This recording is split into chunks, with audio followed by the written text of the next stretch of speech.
जो मन है, हम इसको मन को समझना बहुत जरूरी है, क्योंकि मन को कोई नहीं बताता है। वेद शास्त्र में व्याख्या है, लेकिन प्रैक्टिकली कैसे समझें?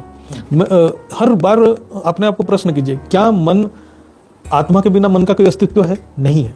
हम मन को आत्मा से अलग कर ही नहीं सकते। आत्मा की ही शक्ति मन है। जब हम इसको समझ जाएंगे, तब हम मन आत्मा को नियंत्रण कर रहा है या आत्मा मन को नियंत्रण कर रहा है, तभी हम समझ पाएंगे। क्योंकि मन जैसे इच्छाएं बढ़ने लगा, तो आत्मा से ही जो शक्ति वो मन बनने लगा। इच्छाओं को मैनिफेस्ट करते करते करते करते वो आत्मा के शक्ति खत्म होते गया और कारण शरीर बढ़ते गया, वो मोटा होते गया।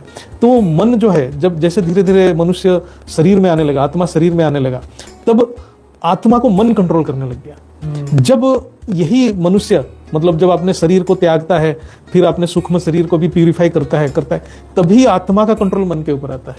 क्योंकि अभी क्या हो रहा है, अभी मन बहुत जो है ना, आत्मा की पूरी ऊर्जा पूरा मन में प्रवाह हो रहा है, जो कारण शरीर के अंदर प्रवाह हो रहा है। तो इसलिए अभी आत्मा, मन ही है जो आत्मा की शक्ति को चूसता रहता है, जो कारण शरीर जो है ना, आत्मा की शक्ति को चूसता रहता है। जैसे ये कैसे होता है, इसकी दिशा, जो आत्मा की शक्ति किस दिशा में जाएगा, वो बुद्धि निर्धारण करता है। बुद्धि में परमात्मा है तो मन आत्मा में है। बुद्धि में सृष्टि है, मतलब भोग की इच्छा है, तो मन बाहर दुनिया में घूमेगा और आत्मा की शक्ति को अंदर से लेके जाएगा, आत्मा की शक्ति को बाहर फेंकेगा, जड़ता में फेंकेगा। मुझे ये चाहिए, वो चाहिए, मान शान प्रतिष्ठा में आत्मा की शक्ति खर्चा हो रहा है। वही आत्मा, जब उसके बुद्धि में केवल परमात्मा की सोच है, केवल ऊपर की दुनिया की सोच है, फिर मन अंदर की ओर देखने लग जाएगा। पूरी उसकी जो आत्मा की शक्ति संचित होने लगा, आत्मा की ऊर्जा बढ़ने लगेगा। तो जो बुद्धि परमात्मा की सोच करता है वो चैतन्य बुद्धि है। जो बुद्धि केवल जड़ता यानी सृष्टि, यानी बाह्य सृष्टि में घूमता है, वो जड़ बुद्धि है। तो बुद्धि चेतन है तो मन आत्मा में विलीन हो जाएगा। बुद्धि जड़ है तो आत्मा की सारे शक्ति को मन खत्म कर देगा। और वो जो मन, ये मन आत्मा को क्या करेगा, प्रकृति में ही खींच के लेके जाएगा, सृष्टि के अंदर खींच के लेके जाएगा। इसीलिए परमात्मा को जानना बहुत जरूरी है, परमात्मा के बारे में सोचना भी बहुत जरूरी है। परमात्मा के बारे में हम सोचते ही आत्मा में शक्ति बढ़ता है।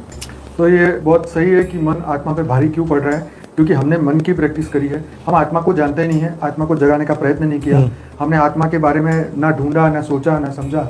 आत्मा के अंदर अनंत शक्ति है, तो जगाने की कोई तो प्रोसीजर होगी ना। तो जब ये आप आत्मज्ञान लेंगे, तब आपको समझ में आएगा कि मन के ऊपर आत्मा है, और आत्मा के ऊपर जब पूरा आपकी चेतना, जो पूरा कॉन्शियसनेस, पूरा आपका बुद्धि एकदम आत्मा के आत्मस्थ जब हो जाएगा, बुद्धि भी आत्मस्थ होगी, तो फिर मन धीरे धीरे हल्का होगा, कंट्रोल में आएगा।